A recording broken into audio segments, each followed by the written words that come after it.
Hey guys, let's talk today about solving inequalities using multiplication or division. And when we start this, it's not going to look all that different than solving with an equation. So let's start with a simple inequality. Let's say 4x is greater than 20.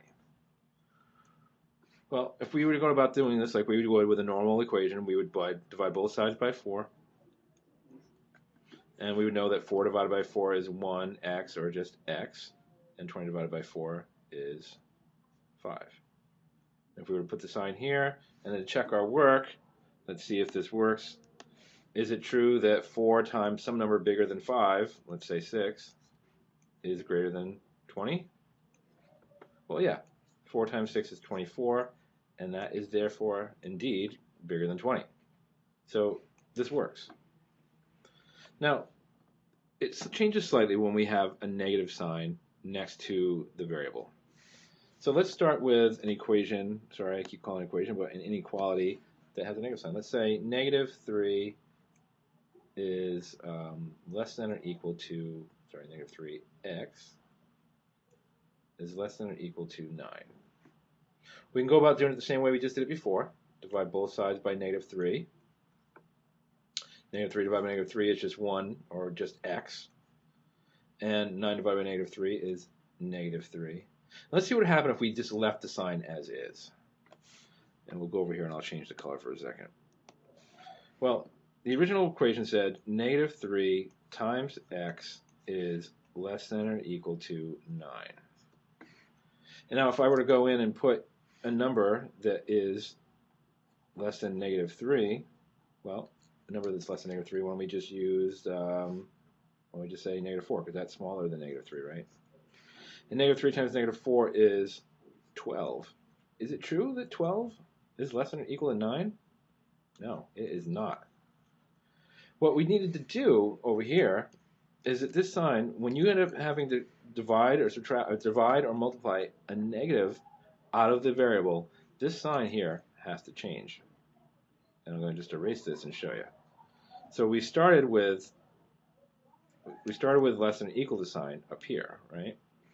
But what happens when you divide a negative out or multiply? The sign has to flip. And now let's go back and see what would happen if we had flipped the sign. So if I change the sign back, let's see if it makes this true. So I went back and flipped the sign like I should have. Is it true that 12 is bigger than 9? Yes. Then it's true that this does actually work. And that's going to be the same case when we do some division. Let's start with one that doesn't have division first. I mean, it doesn't have a negative sign. So if I start with an equation like, let's see, let me go back to my blue. If I start with an equation, an inequality, it looks like a divided by 4 is less than 10.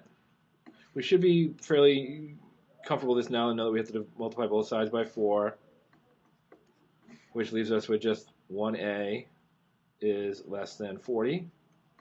And we can plug it back in and see if that works. Is it true that some number that's smaller than 40, let's just say 36, is 36 divided by 4 less than 10? And the answer is yes, because this is 9, and 9 is less than 10, so that works.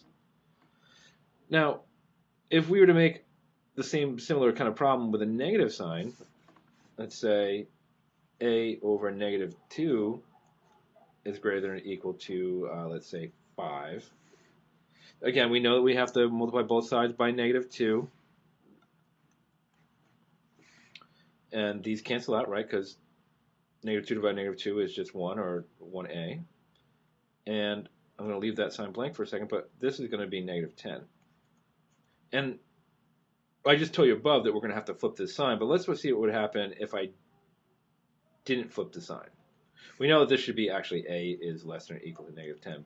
But if I didn't flip the sign, we can go back to our original equation, which is was a over negative 2 is greater than or equal to 5. Let me just put a little line here so we know we're not talking about the same thing. And if I put a number that's greater than negative 10, well, why don't we say 12? Sorry, why don't we say some number that's greater than negative 10? Number that's greater than negative 10 would be negative 9 or negative 8. If I did negative 8, let's see what would happen. Negative 8 divided by negative 2 is it's going to be 4, and is 4 greater than or equal to 5? And the answer is no, right? But if I were to go back and put a number in here that was actually smaller than negative 10, like I originally wanted to, I kept wanting to say 12 for some reason. If I put in negative 12, which is in fact a number that is smaller than or equal to negative 10, I'm going to get a much different answer here, right? Because negative 12 divided by negative 2 is 6, and negative 6 is, in fact, greater than or equal to negative 5. That means that this would be right in the long run, right? Okay. Well, you guys can go and look on page 333, I believe, and there's some practice exercises. You can also look at 331 and 332 for some of the checkpoint exercises. Hopefully this helps, and we'll get you guys on your way.